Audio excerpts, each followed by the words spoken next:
What's up guys, it's Dan, it's Gone, and today we'll be looking at 8 players who are at the top of the draft board in the 2025 MLB draft. For teams that are in the basement of baseball standings, there's not much to look forward to going into the end of the season, minus some individual player developments. For teams like the Marlins, the Rockies, the Angels, and the Blue Jays, their suffering will somewhat be rewarded with some of the top picks in the 2025 MLB draft.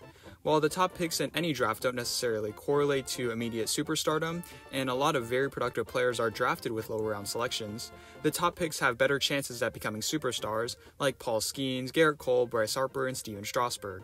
This video will give you some of the names to keep an eye on during the upcoming collegiate and high school seasons, as they are some of the top names in the entire draft class, and have chances of going number 1 overall.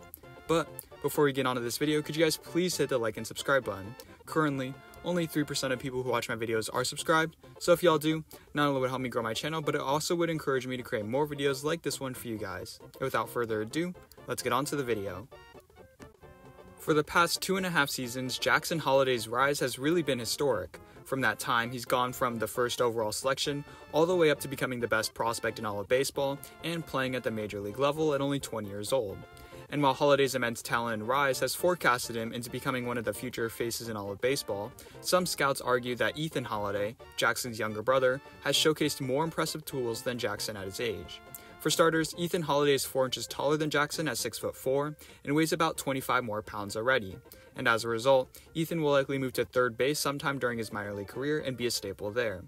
There are almost no holes in his game, as he's the favorite right now to go number 1 overall. Like his brother, he has a smooth left-handed swing capable of generating easy power, and has the frame to develop 30-plus homer power from the left-handed side.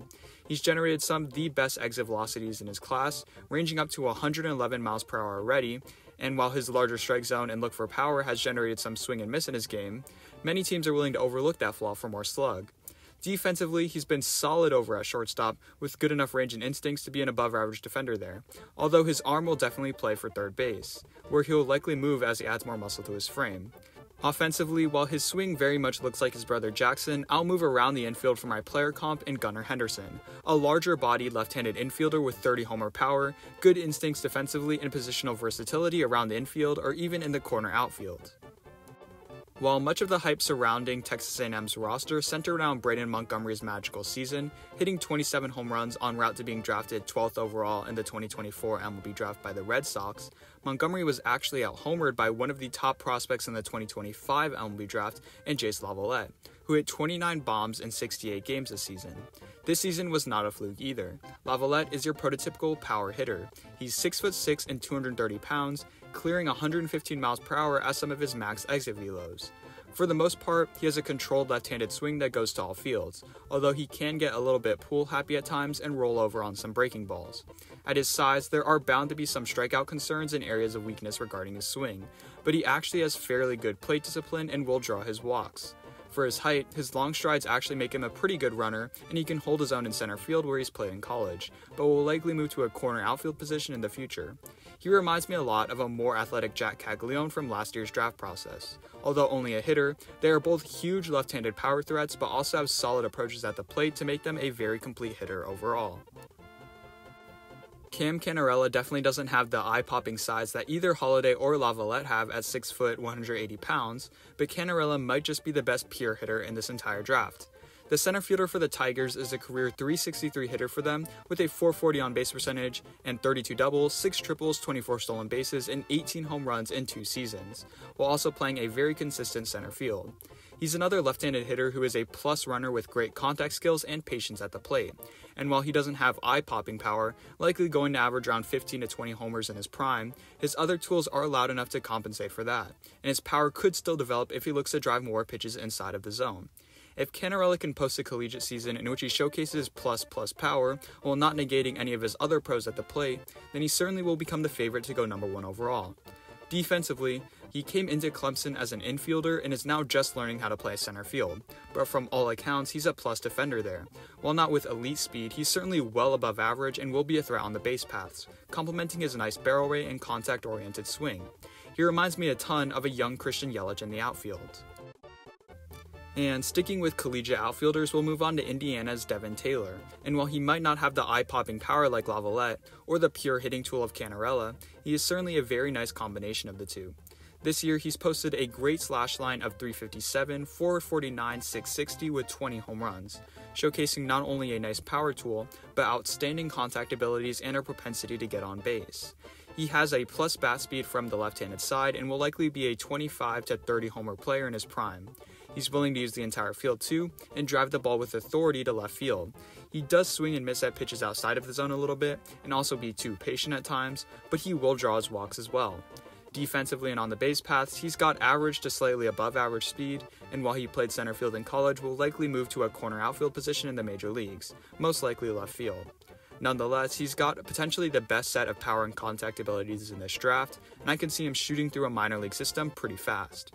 He very much reminds me of Juan Soto, with sneaky power to all fields and a great hit tool and plate discipline. For one more prep position player before we move on to some pitchers, I'm going to go with Xavier Neyens out of Mount Vernon, Washington. At 6'4" and 205 pounds, Neyens has all the potential to be a plus hitter in every facet of the game. Right now, he's already showcased an advanced approach at the plate, willing to take his walks and not chase pitches outside of the zone. Scouts also say that he has power to all fields, and during some showcases against elite-level high school prospects that are also a year older than him, Neyens has showcased great exit velocities, ranging as high as 108 miles per hour. Defensively, Neyens has questions about where he will play long-term, although he likely will have positional versatility to play third base or in the corner outfield with his strong arm.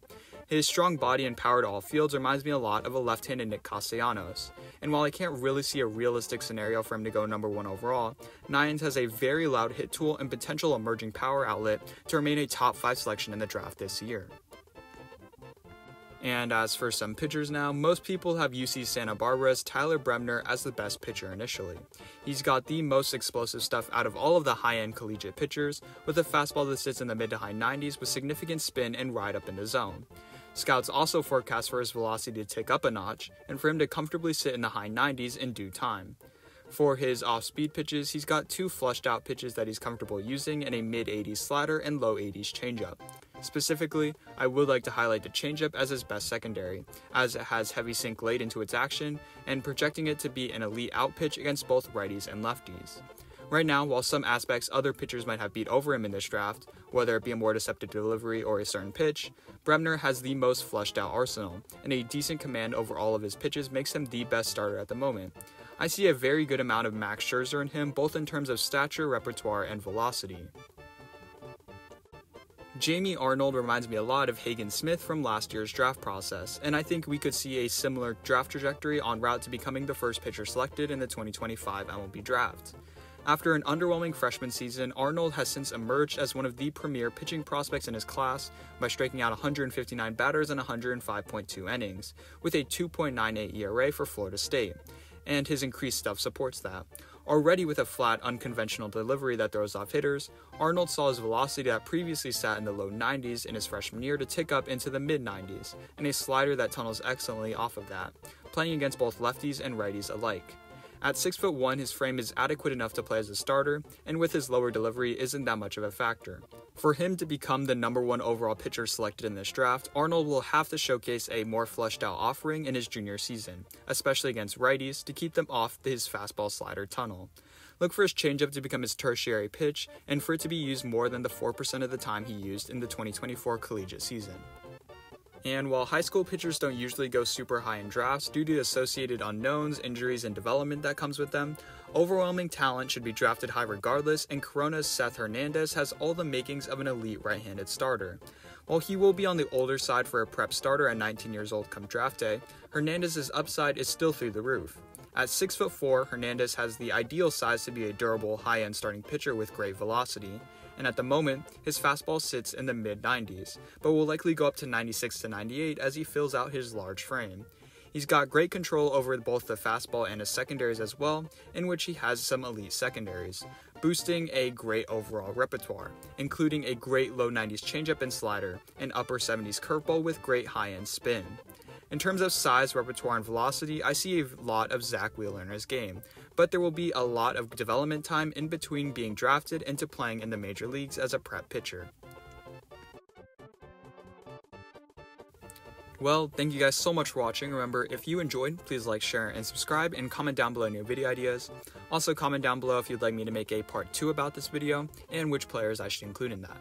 And without further ado, I will see you guys in the next one. God bless.